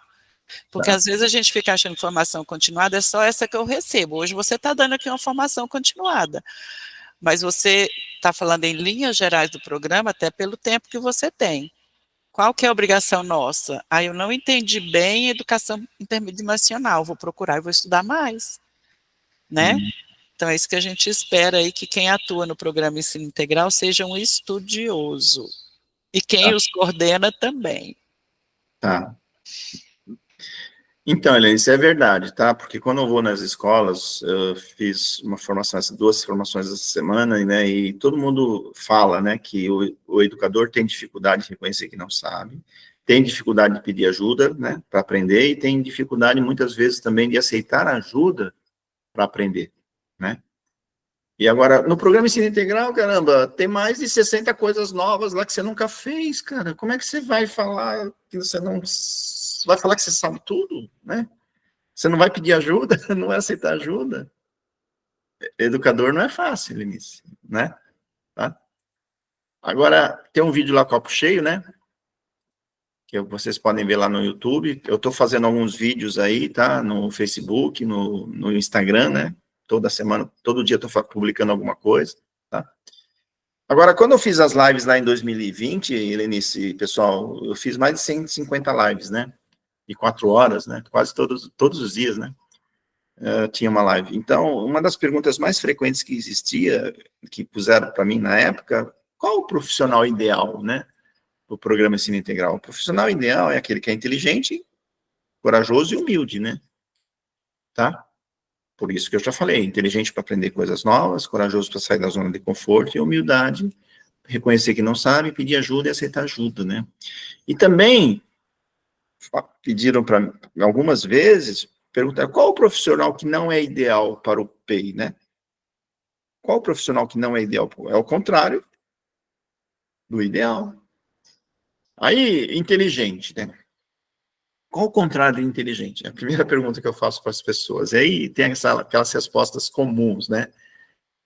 Um cara contrário de inteligente é o desprovido de inteligência. Aí eu brinco, né? Isso daí chama-se perfumar o bode. Né? Porque perfumar o bode é alguém que quer diminuir uma coisa que não é boa. E quando você perfuma o bode, em vez de ficar melhor, fica pior. Né? Tem gente que fala assim, o cara que não é inteligente, né? Tem dificuldade de falar que o cara é ignorante, né? Ignorância é quando o cara não sabe e não quer aprender. Então, o contrário de inteligente é o cara que é ignorante. O contrário de corajoso, né? É o medroso, né? É o covarde, tá? Que não quer sair da sua zona de conforto, ele não quer enfrentar os desafios de fazer aquelas coisas que ele nunca fez, e sempre vai falar, eu sempre fiz assim, né? Quer continuar assim, ficar na sua zona de conforto. Então, sempre fiz assim, deu certo, o que é que eu vou mudar? Só que o programa Ensino Integral tem tantas coisas novas, né, Lenice? Tantas coisas novas, né? Que vieram para ajudar a educação, né? E por último, humildade. O contrário de humilde, tem gente que fala que é orgulhoso. Não, orgulhoso é o cara que... Orgulhoso é positivo, né? O orgulhoso é aquele cara que faz um trabalho bem feito. Eu fico orgulhoso do meu trabalho, do seu trabalho, né? Então, mas o contrário de humildade é soberba, né? Eu não preciso de pedagogia da presença, viu, Lenice? Eu não preciso disso, eu já sou bom pra caramba, entendeu? Eu não preciso dessas coisas. Agora, o que está por detrás dessa soberba é um disfarce muito claro da sua ignorância e da sua covardia, né? Então, a gente precisa ficar atento, né? Para ajudar as pessoas que têm ainda dificuldade, né? Claro. De novo, uma certa resistência é natural de fazer coisas novas. Um certo receio, um certo medo é natural, né, no início do programa Ensino Integral. Agora, o que não pode ser é definitivamente ser ignorante e definitivamente ser covarde, né? E definitivamente ser soberbo, né? Tá? Isso daí é um papo para bastante tempo, tá? Mas não vai dar tempo para a gente falar agora, né? Agora, a formação é dar consciência para uma pessoa, né? E para dar consciência, Lenice, você lembra que eu escrevia lá na lousa, lá na IFAP, em 2013, essas 5 perguntas, né? Lembro. E todo mundo, alguns gostavam e outros detestavam que eu escrevia essas 5 questões, né? Uma formação dá consciência sobre o que é alguma coisa. Uma formação dá a consciência do qual é o principal objetivo disso ou daquilo, e mais os outros 2 principais objetivos. Quem é o principal responsável? É um só. Com outros 2, quem são os corresponsáveis? A principal interação e mais 2, e principal indicador e mais 2. Então, dar consciência é dar condições para as pessoas responderem essas 5 perguntas de uma forma objetiva. Agora, você sabendo responder essas 5 perguntas, você obteve consciência. Você entendeu sobre aquele tema. Mas você sabe fazer? Você sabe fazer? Transformar isso em ações eficientes e eficazes? Fazer bem feito? Por isso que tem lá os PPPs, né? Tem um vídeo lá. Então, depois de uma boa formação, é muito importante utilizar os PPPs, os procedimentos passo a passo, tá? Que o passo a passo ensina como é que faz, passo a passo, tá? Agora, é importante também, Lenice, você também viu eu fazer essa figura lá em 2013, né? Sensibilização, comprometimento, formação, ação e acompanhamento, que são as etapas para o sucesso, né? E a gente, pessoal, conquista o sucesso por meio dessas 5 etapas, quando as pessoas se expressam e se comportam assim. Isso é muito importante, seja um guia de aprendizagem, seja a pedagogia da presença, seja o programa todo. Isso é muito importante para mim. A pessoa, quando ela se expressa assim, ela está sensibilizada. Tem alguém pedindo para entrar, me licença, só um minutinho. Tá. Então, uma Deve pessoa... ter caído, né? Quer entrar agora? Acho que alguém que cai, né? Então, quando a pessoa se expressa assim, isso, uma coisa pequena, média e grande do programa, é muito importante, ela está sensibilizada, né? Quando ela está comprometida, ela fala, eu quero aprender, eu quero fazer isso porque para mim é muito importante, tem muito significado isso, então eu também quero fazer, está comprometida. Quando ela quer ser formada, né, preciso aprender a fazer isso que ela acha importante, tem significado e ela quer fazer, então, aí ela faz. Preciso de ajuda e me ajudam, fazem junto comigo. E por último, me observam, se eu estou fazendo as coisas legais, eu sou reconhecido e incentivado. Se não, alguém me ajuda. Agora, nessas 5 etapas, qual é a mais importante? Qual é a principal? Vai colocar só cada vez né? Agora, eu vou definir para vocês, na primeira abordagem, com amor, tá? Se a pessoa acha algo importante, que tenha significado... Eu vou dar uma cortada. Elinice, você está com... desculpa. Você está com o áudio aberto. Tá? Pessoal, se a pessoa... Vou falar com amor, né? A primeira sequência, a primeira abordagem com amor. Se a pessoa está muito sensibilizada, ela acha isso importante e acha significado nisso, ela vai querer fazer. Se ela acha importante e vai querer fazer, ela vai querer aprender. Se ela quer aprender, está aprendendo, e ela faz, e alguém ajuda ela, faz junto com ela e ser acompanhada, o sucesso é garantido. Né? Agora, com a dor. Se a pessoa acha algo que acha que não é importante, não enxerga significado, ela vai querer fazer? De novo, se a pessoa acha algo que não é importante e que não tem significado, ela vai querer fazer isso? E se ela não acha importante, não quer, É possível ela querer aprender? Não, pessoal. Aí daí para frente só vai sair porcaria, né? Tá? Então, eu pergunto, qual dessas fases, etapas, é a principal?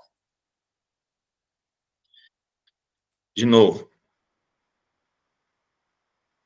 pessoal, a principal fase é sensibilização. Se a pessoa está sensibilizada, ela vai querer fazer. Se ela está sensibilizada, acha importante, quer fazer, comprometida, ela vai querer aprender, vai fazer tudo de bom. Agora, se ela não acha importante, não acha significado, ela não vai querer fazer. Agora, a sequência lógica para o sucesso ser atingido de uma lógica, através de uma lógica ideal, é a pessoa estar sensibilizada a 100%, está comprometida a 100% e querer aprender 100%. Está sensibilizada, está comprometida e quer aprender. Agora, estar sensibilizado 90% é bom? Né? Eu brinco sempre, né, nas escolas, né? Se uma pessoa, um casalzinho de namorados, de noivos, né? O menino chega para a menina e fala assim: você me acha importante? Né? A gente está pensando em casar, você me acha importante? Eu tenho significado para você? Se a menina responde, se o menino responder assim, 90%. Isso é bom? Não é bom, pessoal. Nessa fase, principalmente, tem que ser 120%, né? A pessoa ser importante para ela, ter significado para ela, né? Aí, em seguida, a pessoa respondeu 120%, por exemplo. Ah, e você, está comprometida comigo? Você quer casar comigo? Porque você está 90%. Também não é bom. Né? Acho que não tem casamento aí se responder as duas perguntas 90%. Né? E querer aprender 90% é bom? Significa, ó, eu só aprendo 90%, 10% eu não quero. Não é bom, pessoal. Confiança, 90% é bom? Confiança também precisa ser 100%, né? Então, quando uma pessoa está sensibilizada, comprometida e formada 100%, ela coloca em prática as ações e acerta e faz bem feitas as 70% das coisas, né? Isso é bom. Aí tem uma defasagem de 30%. Aí eu faço junto com a pessoa, ou você faz junto com a pessoa, ela melhora essa eficiência e tem uma defasagem de 10% que cai. E o que eu faço com esses 10%? Eu revisito a formação, passo junto e acompanho. Se eu fizer desse jeito, eu mantenho as pessoas sensibilizadas, comprometidas e querendo aprender sempre. Agora, se eu não fizer isso, essa defasagem de 30 vai para 40, vai para 50, vai para 60, aí ela começa a perder o interesse em querer aprender, de querer fazer e de achar que é importante, né? Tá? Pessoal, isso é importante, né? Se a pessoa está sensibilizada e comprometida, é preciso fazer formação, fazer junto e acompanhar. Se a pessoa não está sensibilizada e não está comprometida, isso quer dizer que não acha que é importante, não vai querer aprender, daí não é possível formar, tá? Agora, eu queria pular aqui, Lenice, porque... Mas espera aí que eu vou ser bem radical, volto lá. Qual? Essa que você colocou de vermelhinho embaixo aí. Estamos chamando... Não, aqui, cadê? Essa última que você colocou, só voltar aí. Isso. Daí não é possível formar, fazer junto e acompanhar. E daí, para o programa Ensino Integral, esse profissional serve? Helenice, eu vou falar para você o seguinte. Muitos profissionais não acham importante, não querem fazer. Sabe por quê? Porque ele não tem consciência do que é o programa Ensino Integral. Verdade. Que não é fácil de aprender. Não. Eu entrei no Ensino Integral, como você falou, em 2013, E eu adoro assistir suas lives, que eu continuo aprendendo, coisas que de repente eu falo, nossa, eu não tinha pensado nisso. Então, gente, não é fácil. O programa, ele tem uma engrenagem que não é fácil de você colocar em prática. Por isso que a gente insiste aí nas lives do Gus, nas formações, porque é cada dia uma coisinha, né, Gus? Cada dia um pilar, um tijolinho. Eu aprendo até hoje, Helenice. Até hoje eu estou aprendendo. E eu sou meio burrinho, mas eu sou estudioso. Mas É isso, né? Estudioso. todo dia a gente está aprendendo, Helenice. Todo dia. Sim. Então, a principal causa que eu enxergo, não é o que eu acho, é o que eu vejo, tá? A principal causa que muita gente não acha importante o PEI, ou não acha importante um guia de aprendizagem, não acha importante uma pedagogia, porque não tem consciência. Agora, você vai querer fazer uma coisa que você não sabe, Lenice? Aí fica aquele negócio, ai, na PEI tem um monte de documento. A gente não faz outra coisa. Então, mas porque não foi porque passado... não fez sentido, né? Não foi passado para ele o significado do documento, Lenice. Não foi passado. Então, não dá para cobrar de um cara que queira fazer uma coisa que ele não sabe o que é. Não é? Esse é o principal problema. Agora, tem uns 2, 3% de situações que a pessoa não quer mesmo, tá? Mas é minoria, Lenice, é muito pouco. Você passa uma coisa, de novo, a pessoa não vai querer fazer uma coisa que não sabe, Lenice. Sim. Agora, você, como às vezes você sabe, que tem muita gente que tem que fazer uma coisa que não sabe o que é. Como é que o cara vai se comprometer em fazer uma coisa bem feita se ele não sabe o que é? Caramba, mas precisa fazer. Uhum. Isso é revoltante para quem é um profissional bom, você não concorda? Concordo. Então, precisa dar orientação para essas pessoas, por isso que essa é a minha angústia. A gente falou agora da avaliação de desempenho, né? Oi? A gente falou agora há pouco da avaliação de desempenho. Como é que a pessoa vai fazer uma avaliação de desempenho? Ela vai fazer do jeito que ela acha que é, não é do jeito que tem que ser, porque não foi dada orientação para ela. E aí, muitas vezes, e eu acho que agora esse ano ainda reforçou mais isso, se avaliar mal, o colega vai perder o emprego. Então, eu preciso proteger. Então, isso é por total falta de entendimento de que a avaliação é para eu melhorar, né? Isso. Mas, enfim, isso ainda vai levar um tempinho para amadurecer.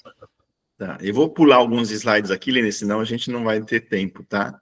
Temos só 20 minutos. A sequência de slide aqui, se você ver, você vai querer conversar bastante, então eu vou pular. Tá bom. Deixa eu falar uma coisinha, que alguém me mandou aqui no particular. Tá. A gente vai enfrentar agora a questão da proibição dos celulares. Tá. Né? E aí, eu penso que aí vai entrar muito a pedagogia da presença em orientar esse menino por que é que ele não pode usar o celular na escola. Porque se a gente for entrar no embate, a situação vai ficar bem delicada. Né? Porque daí eu vou querer tomar, eu chamo alguém da gestão para tomar, eu mando o menino para fora da sala de aula. Então, eu queria que você falasse só um pedacinho antes de você entrar na corresponsabilidade, e que, na verdade, já é corresponsabilidade, né? Porque eu, professor, você corresponsável, junto com a equipe gestora, por não deixar esse menino usar o celular nos momentos inadequados. Porque, assim, a lei não proíbe levar para a escola. A lei proíbe o uso na escola quando não é para fins pedagógicos. Sim. E eu já estou me adiantando aqui, prevendo aí situações de embate entre professor e aluno, entre gestor e aluno, por conta do celular. Olha, eu vou dar uma justificativa boa, tá? Da minha resposta, não do que para responder a pergunta. Essa semana eu estava numa roda de conversa e tinha uma pessoa especialista em competências socioemocionais e em outras coisas, tá? E fizeram essa pergunta para ela, para essa pessoa, né? E eu fiquei escutando, falei, agora eu quero escutar, né? Mas era uma conversa muito rápida, né? Não deu pra gente interagir muito, né? Uhum. E ela falou, isso é ainda um grande desafio.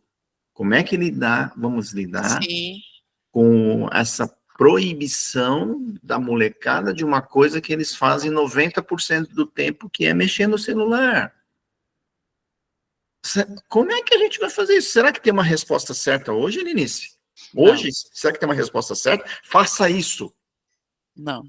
Por isso que eu estou falando que vai entrar muito essa questão do jeito que você vai pedir para esse menino, para esse estudante, não usar o celular no momento que não pode usar. Então, se fosse para adulto, vamos pensar. Não tenho a resposta certa, tá, Elis? Primeiro. E a minha resposta pode estar equivocada, amanhã pode ser rebatida e destruída, tá? Sim. Se fosse adulto, falar, pessoal, isso é uma lei. Não pode. Isso. E adulto ia chiar ainda, certo? Uhum. Mas o adulto sabe que é uma legislação, que você não pode transgredir uma legislação, certo? O adulto sabe.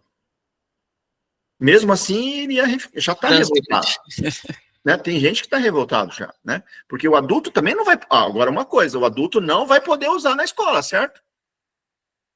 Na aula dele, na hora de trabalho dele. Mas a proibição não é só para o aluno, não. Então, estou te falando. Então, o que acontece? Isso eu já vi nas escolas, tá? O aluno não pode fumar dentro da escola, mas tem professor que sai lá na rua e fica fumando na rua. O que acontece com essa escola? Né?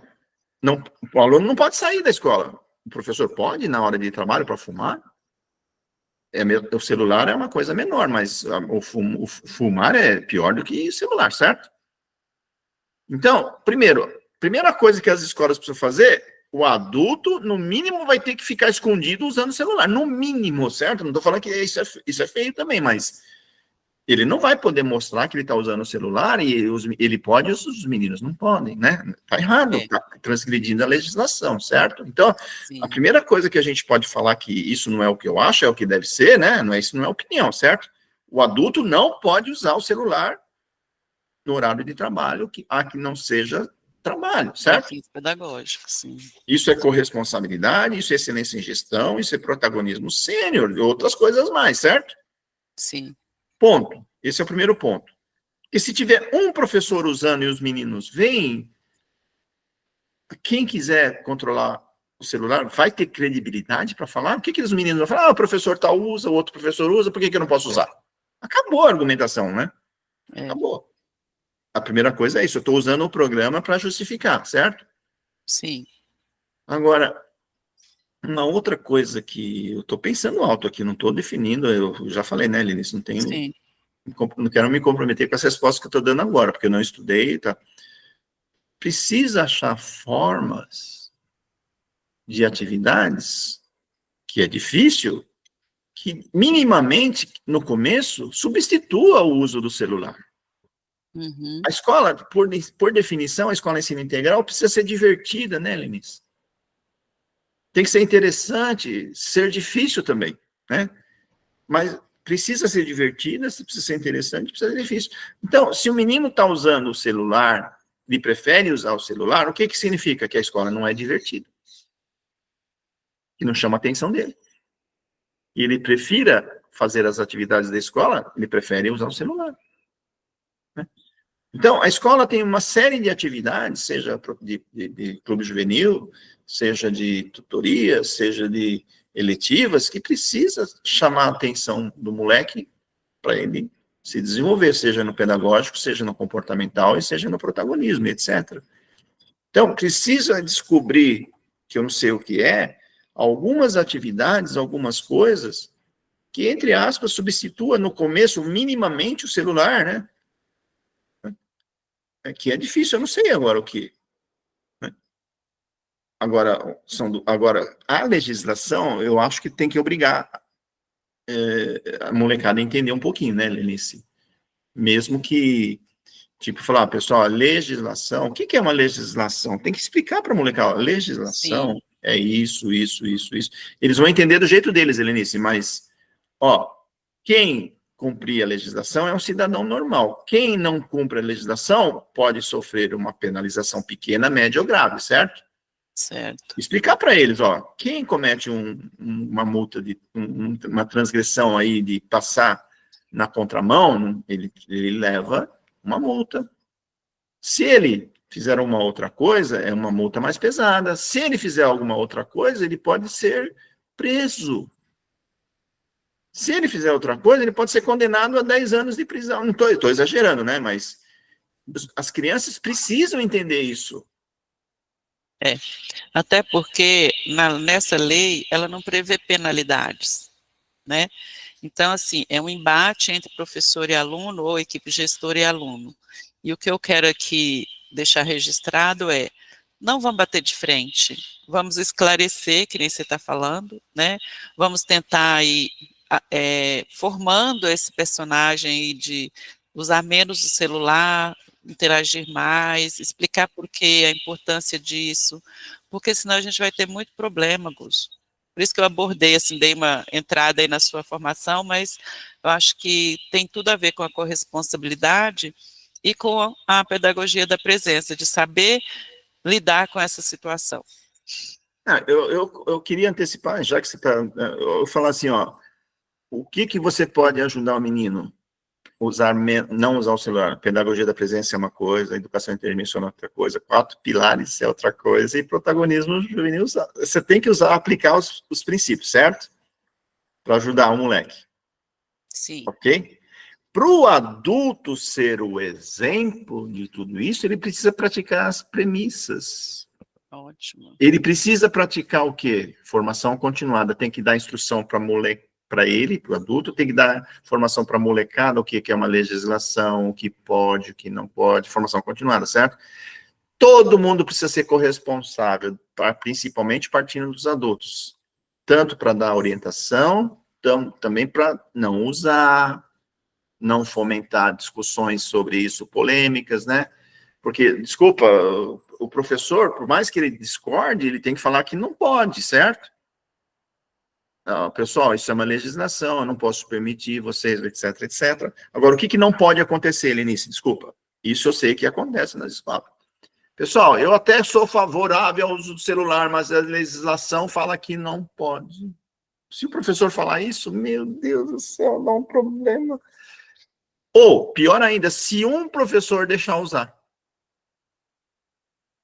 Isso é verdade. Isso... Por que com fulano a gente pode? Isso. E você sabe que acontece isso. E se acontecer isso... Não, só lá no Japão. Se acontecer isso, Helenice, vai ser muito mais difícil implantar essa legislação, né? Então, isso Mas é isso não acontece aqui não, Guzo. É só lá no Japão. Essa terra. Não, mas pessoal, eu sei que a pessoa que é boazinha fica com dó. Claro, normal, pô. Eu também ficaria, né? Caramba, o moleque tá acostumado o dia inteiro. Em casa não tem. Na casa dele ele usa todo dia, toda hora. Na rua ele usa todo dia, toda hora. Na escola que ele usava 80% do tempo, não pode agora? Poxa, é difícil, hein? É difícil, né? Então, mas é isso que a gente tem que compreender. Que é difícil, vai dar um desgaste, mas a gente não pode bater de frente, a gente não pode simplesmente ir lá e tomar da mão do menino, ou ser rude, porque é um processo, né? Tá, porque, por exemplo, outras polêmicas que surgiram e que surgem nas escolas, né, escolas novas, principalmente, o uso do uniforme, né, camiseta, né? É a mesma coisa, Lenice. Todo mundo é obrigado a usar camiseta. Aí o moleque chega lá sem camiseta. Você vai deixar entrar? Né? O que as escolas fazem? Tem um estoque de camiseta lá, né? Então você não trouxe? Coloca, né? Aí o menino chega, quer aparecer, claro que normal, ele tira a camiseta e joga lá e coloca dele de novo, porque ele quer ser o diferente da classe, né, da escola, né? Aí o que tem que fazer com esse moleque? Chama e coloca de novo. Aí chama o pai e dá um trabalho grande isso aí. Eu já, muitas escolas que eu fiz novas, o problema, Augusto, como é que a gente resolve o problema da camiseta, cara? Então, vamos achar soluções. E chega uma hora que o moleque, sabe, no pior das hipóteses, vai chover, ou ele perdeu a camisa, não sei o quê, aí ele empresta uma camiseta para ele e tal. Então, é a mesma coisa da camiseta, do uniforme, né? Então... Augusto, tem uma pergunta aqui do professor Kelvin, não sei se eu entendi bem, mas eu vou ler para você. Tá. Como exercer a autonomia no contexto das inovações? Elementos de uma das premissas da PEI, quer dizer, as inovações fazem parte da PEI. E como que ele exerce essa autonomia diante das inovações? Não entendi bem, se ele quiser... O professor que está perguntando como é que ele exerce a sua autonomia frente às inovações? É difícil de entender, né? Entendi. Daniel, se ele puder abrir o microfone e perguntar, eu acho que é melhor para a gente entender.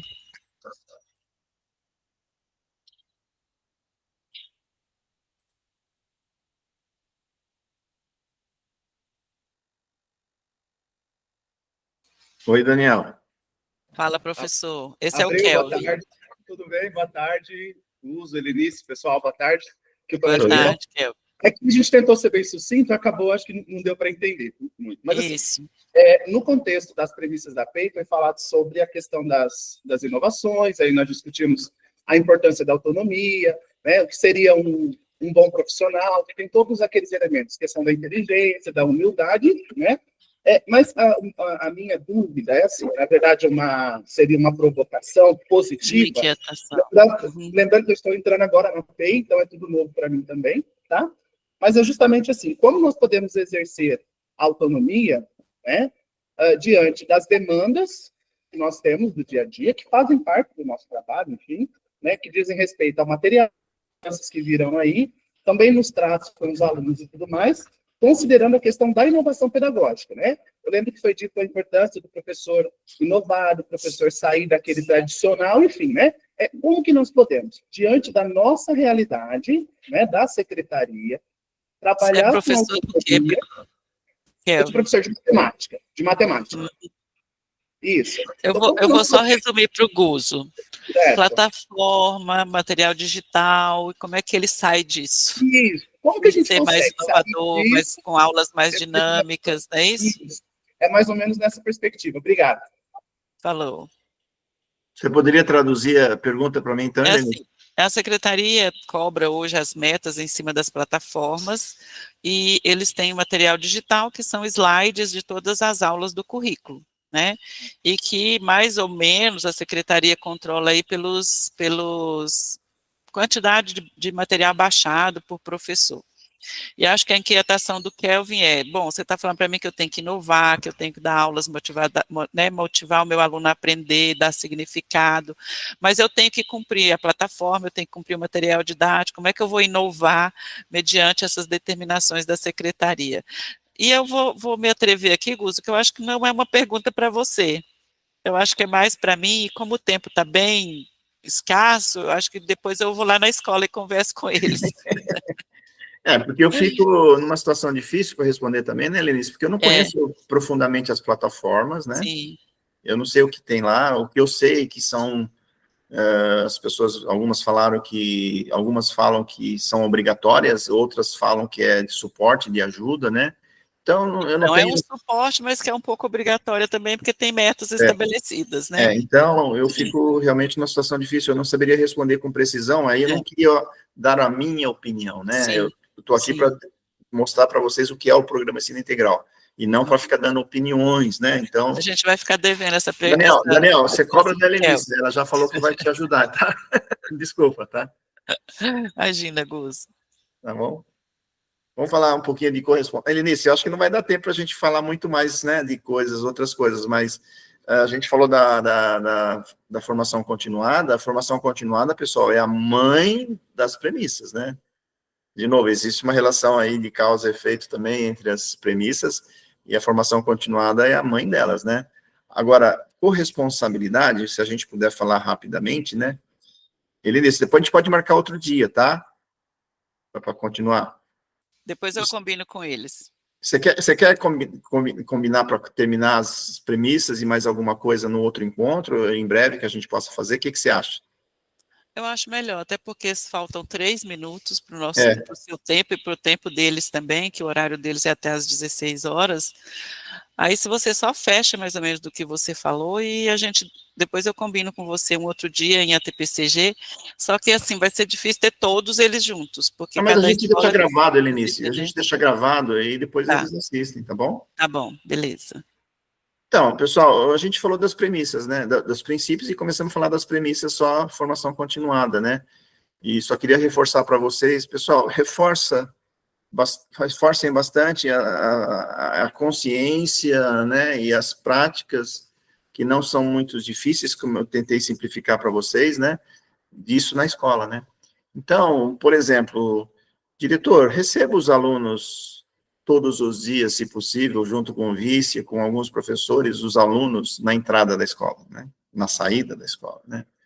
E façam as trocas dos pequenos nadas aí nos corredores e comece a praticar, né? Preste atenção se todo mundo fala bom dia, né? Porque isso essas pequenas coisas valem muito para a molecada, né? Preste atenção naquele menino que fica olhando feio para você quando você fala bom dia para ele e continue insistindo, né? Continue insistindo que depois de um mês ou dois, isso todos falam para mim, né? Que depois de 1 ou 2 meses, a molecada... Tive numa escola essa semana passada e a menina falou, eu quando entrei aqui, o pessoal falava bom dia para mim, eu xingava, né? Hoje eu sou jovem acolhedor, então eu sou um exemplo que a escola ensino integral é transformadora, né? E, de novo, se a escola pratica os princípios, mesmo que ainda incompleto, mesmo que ainda imperfeito, pessoal, a escola evolui muito, né? E todos precisam praticar, né? Isso que principalmente o diretor precisa acompanhar, né? E ajudar aquelas pessoas que têm dificuldade e elogiar aquelas pessoas que estão fazendo bem feito, né? Helenice, para finalizar, eu queria só falar aquela famosa frase, né? O bom diretor é aquele que bate papo e toma café o dia inteiro, né, Helenice? Lembra disso? É verdade. A gente sempre reforça isso, né? É Né? caixa d'água e bate papo e toma café. Então, o diretor tem que olhar na caixa d'água, subir na caixa d'água, olhar a escola lá de cima, ver aquilo que está acontecendo de legal ali, definir, identificar os responsáveis, descer para o chão da escola, bater um papo e tomar um belo café para elogiar e incentivar aquelas pessoas. E aí sobe de novo na caixa d'água, verifica quem está com dificuldade de fazer algumas coisas, desce para ajudar essas pessoas. E a melhor forma para ajudar essas pessoas é tomando um belo café e um belo papo, né? Então, o bom diretor é aquele que tem o olhar da caixa d'água para atuar no chão da escola, batendo papo e tomando café o dia inteiro, todos os dias. Por quê? Para ajudar, para elogiar, porque tem uma boa gestão de pessoas, né? Ou uma excelente gestão de pessoas, né? É isso. Tá bom? Tá bom, Guzo. Eu vou combinar com as escolas, deles organizarem no próximo mês, um dia, todo mundo fazer a TPCG no mesmo dia, na mesma hora, porque acho que, como está todo mundo ali dentro, eu acho que conseguimos fazer aí a gente conclui. A gente acho conclui, bem se você sugere, que você que levantou no começo, né, se você sugerir, a gente já fala das premissas, acaba de falar das premissas, Sim, depois a gente pode falar um pouquinho da avaliação de desempenho, né? ótimo. Tá bom? Tá, joia. Muito obrigada. Que Deus te abençoe. Obrigada, pessoal. Espero que vocês tenham aprendido bastante. Assistam aos vídeos do Guzo aí no Instagram, no YouTube, que vocês vão aprender bastante. Tá Tchau, bom. tchau. Tchau. Obrigada, Guzo. Obrigado. Tchau, pessoal. Obrigado pela Tchau. atenção, hein? Tchau. Dá Tchau. tchau pro Guzo, gente. Ele tá Tchau. vendo vocês. Tchau. Tchau.